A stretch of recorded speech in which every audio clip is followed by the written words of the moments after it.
Militer Malaysia tembak 5 PMI bakal jadi isu Asia Tenggara.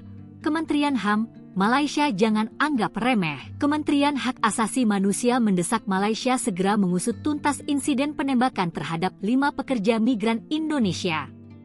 Jika dibiarkan berlarut-larut, Kementerian HAM mengancam akan membawa tragedi ini ke Forum Asia Tenggara. Direktur Jenderal Pelayanan dan Kepatuhan HAM, Munafrizal Manan, menyatakan, pertanggungjawaban ini penting agar tidak ada presiden buruk yang seolah-olah membenarkan tindakan kekerasan oleh aparat terhadap warga negara Indonesia. Kementerian HAM mengecam keras tindakan aparat Malaysia yang menyebabkan kematian pekerja migran Indonesia. Ia menegaskan bahwa tindakan aparat penegak hukum tidak seharusnya berujung pada pencabutan nyawa. Ini sudah berlebihan dan tidak dapat dibenarkan, ujar Munafrizal, mengutip Kompas.com. Kementerian HAM juga mendorong keterlibatan Komisi Hak Asasi Manusia Malaysia, Suhakam, dalam investigasi kasus penembakan pekerja migran Indonesia di Malaysia.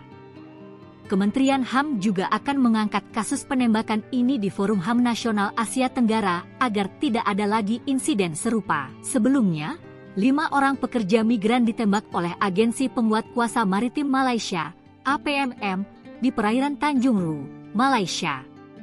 Insiden tersebut mengakibatkan 1 orang tewas dan 4 lainnya luka-luka. Peristiwa ini terjadi pada Jumat, 24 Januari 2025, pukul 3 waktu setempat.